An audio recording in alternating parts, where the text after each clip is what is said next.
Hello and welcome back, and this week's video is going to be all about vectors.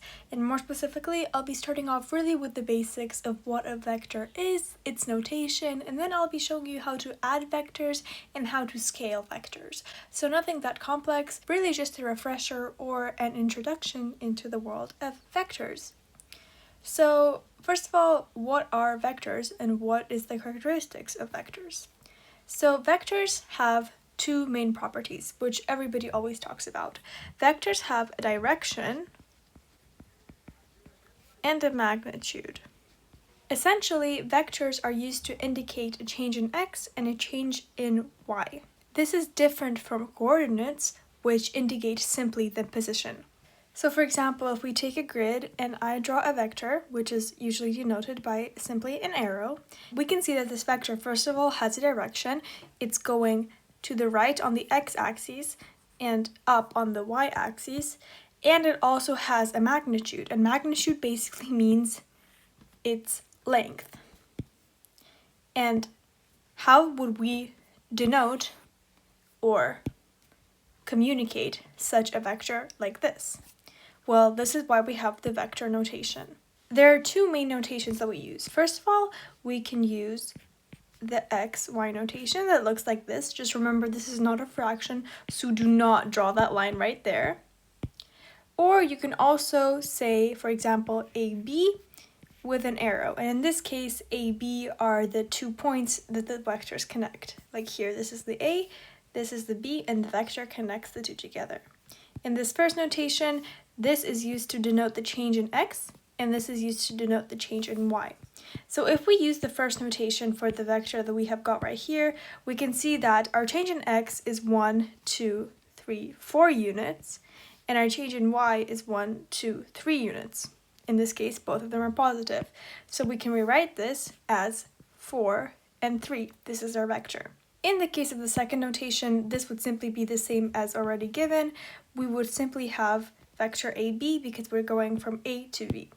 Just note that, for example, if you were going in the opposite direction, you would simply write AB but draw the arrow in the opposite direction. Now, vectors can also, for example, be negative, so let's just practice a little bit. And for example, let me draw this one right here. So go ahead and try to write this vector in this notation right here. Well, I hope you have had a go at it, and basically you have a -1 movement to the left of the x-axis and -3 in the y-axis. So you would rewrite this as -1, -3. So this is all very simple. And again, in this case, for example, if you had a point C, D, you would write this as CD like that.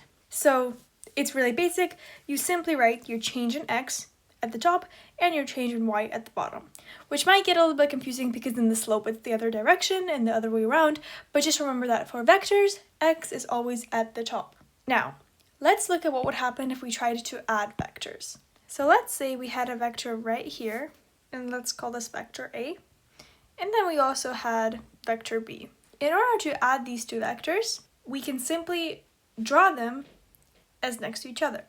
So we'd start with vector A, and we move from this point to this point, and then we simply add vector B and apply it to this new point that we've got here.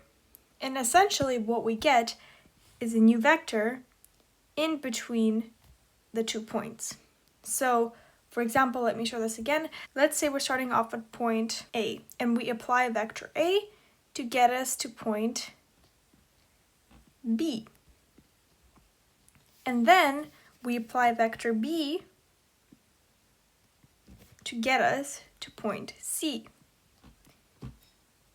And essentially, because we can draw another vector that connects A and C directly, this vector right here,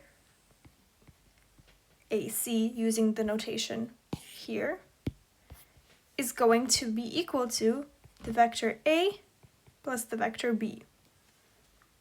And so how might we actually translate this to some real numbers? Well, if we look at this, adding vectors is simply adding the changes in y and the changes in x. So for example, if we had 4, 1 plus 3, negative 2, what we would essentially get is 7, negative 1. And while this makes intuitive sense, let's just show why this makes sense. First, we're going to have a vector that goes 1 to the right and 4 up, like this, right? So this is going to be, and let's say we start at 0, 0. This is going to be 4, 1. And then what we do is we go again 3 up and then negative 2 to the right. And what we would get is going 3 up from 4, we would get 7, but going 2 to the left, we're going 2 to the left, we would get negative 1. And this is exactly what we have right here.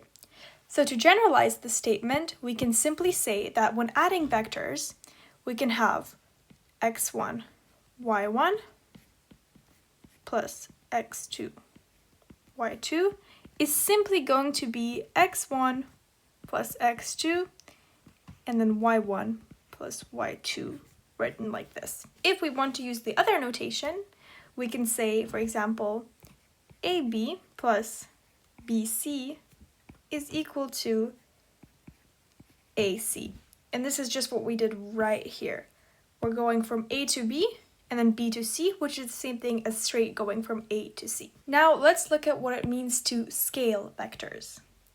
And like the name may suggest, scaling a scale factor is simply changing the magnitude of your vector. We're making it bigger or smaller. So let's say we have this vector to begin with, and this is going to be vector A, and we can denote vector A as x, y, right, using our first notation.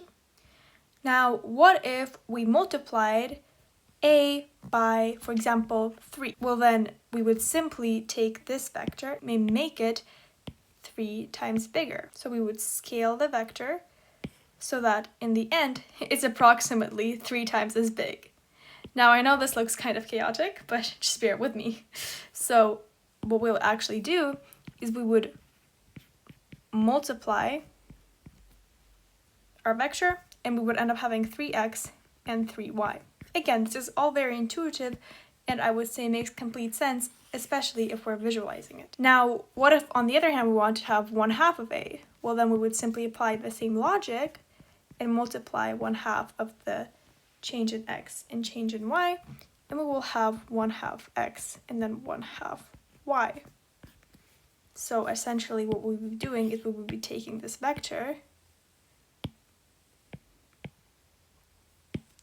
and we would be halving it in size and having it be significantly smaller. So let's put some numbers into here.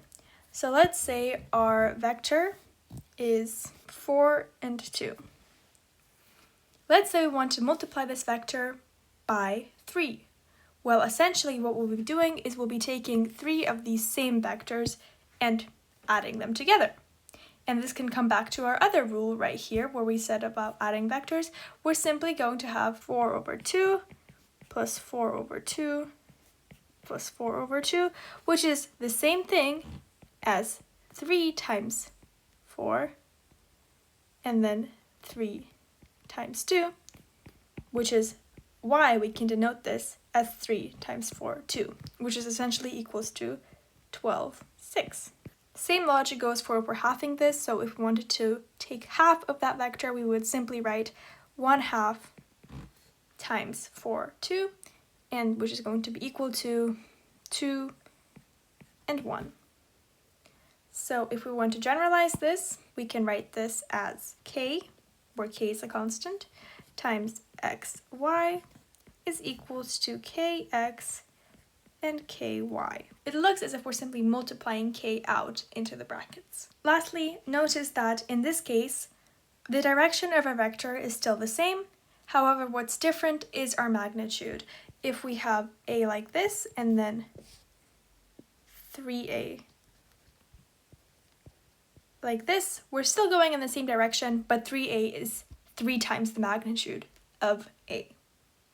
So those were the basic skills about vectors, and I hope you gain a little bit more of an intuition for it and an understanding for it conceptually and both visually, and you've seen some specific examples, so you really know how to work with it. So I hope you enjoyed, and see you next time.